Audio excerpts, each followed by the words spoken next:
our spiritual life coach Phyllis joins me as always on a Monday. How are you doing? I'm well, thank you. I'm well, yes. Lovely. Did you have a nice weekend? I did, yes. Quite an exciting time. We finished off a 15-week course, which was to do with the Native American belief systems, and that was really interesting with all the pupils on that one. And then I started work on my children's book yesterday, and that will be really exciting. So that is exciting. Well, I can't wait to hear how that progresses.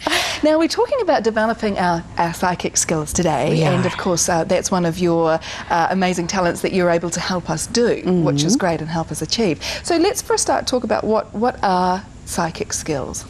Our psychic skills, we talked about the chakra system last week. So our psychic skills are our clear senses. So we have clear sentient skill where we get intuitive feelings, things feel right or things feel wrong. And that's our gut instinct. We talked about that again last week.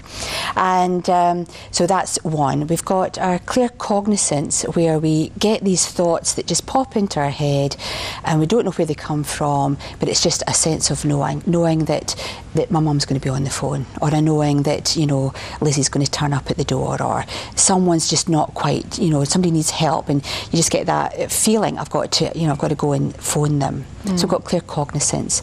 Clairvoyance, everyone I think is aware of the clairvoyance skill, and they associate that with seeing ghosts, seeing spirits, seeing people who've passed over. We've got The Ghost Whisperer is just about to come back on, that TV drama series. And so clairvoyance, I think, is people are more familiar with. And then your clairaudience skill, where you can actually hear people who've passed over. Okay, so there's quite a wide range that we can kind of tap into, isn't there? There is. And I think for most people what they have to understand is you're not really proficient in all of them. For me, from the age of 4, I could hear people who'd passed over. And that my father had passed over when I was 4 and his mum passed over, and I could hear them. So that is my strongest gift. It's my strongest skill. So when people come for a tarot reading with me, I'll hear what they're saying, and then I'll feel if they're, their anxiety or whatever, or a situation they're going to be in. I'll feel their anticipation or feel their excitement about that situation, and then the clairvoyant comes in. And really, when you're going to see someone like myself, listen to how they connect to their guides, because you'll know if they're clairaudient because they'll say, I hear this. Kelvin Cruikshank is clairaudient. I hear this first. Yes, tell he's me. Listening, isn't he? All the time. Whereas Deb Webber, she's clairvoyant. Show me. She'll say, show me, your names. Show me the letters of your name. And so when you're going to see someone at these psychic fairs or whatever, listen to how they're actually reading, and then you'll know where their skills lie. Okay, that's an indication. Really good to know. So what is the difference, clarify, between a medium and a psychic? Mediumship is the skill of giving proof of life after death.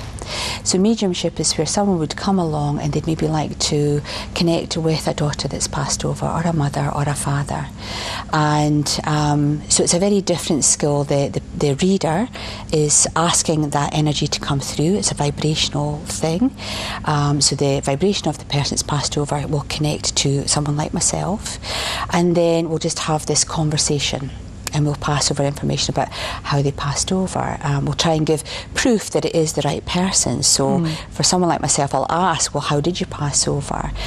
What were you feeling? Where were you? How old are you? Tell me, describe who you are. And I'll then relay that to the person sitting in front, just like you, Megan, sitting there. I would tell you that, and they would go, yep, that's absolutely right. Yep, I can relate to that. So it's giving evidence or proof of life after death. Okay. A psychic works with their guides. So when someone comes for a tarot reading, you're mainly coming because you've got choices to make and you want to know, is it this way or that way? That's what it's all about. So we get the tarot cards out, and through reading the tarot cards, linking into your vibration, asking my guides what the tarot cards mean. We give maybe a prediction of events that could possibly happen in the future. Remember, we've all got free will though. So when it comes to going to see a psychic medium, then don't go there with anticipation of being told what to do, because really that isn't ethical, but it's, you know, because we can't direct you, but we can maybe give you some possibilities or outcomes of events that are going to pan out in the future, and that maybe gives you an awareness of, well, I could change my behaviour here, or change my thoughts there, or I should maybe look at that a little bit deeper. Okay. Now, I think actually next week what we might do is really develop our psychic skills and find out things that we can do at home when we have more time. But we just have to show you this as well, because our floor manager, Andrew Bishop, today brought along, did some tea leaves for us, which is great. I'm not sure if we can see this here. But this is just a little example of things that we'll learn later on with you, Phyllis, about things that we can do to kind of help us on our journey. Absolutely. Tea leaf reading. I had 15 people doing tea leaf reading last week in the psychic development class, and they were blown away. And of course the shortbread and the cakes helped as well. But an old skill, a gypsy skill, the bottom of the cup is your past, the middle of the cup is your present, and the top of the cup is your future. Oh, good. So you just need to see where the tea leaves lie and see the pictures. You can tell us about that? Well, we didn't really have a lot of time for it, the lovely Andrew, but he has got an angel. I don't know if you can see that, just at the very top. Right. A little angel there. There's also a plane there, so if you have a flight coming up, Andrew, the angels are going to be there watching over you. It's going to be a safe one.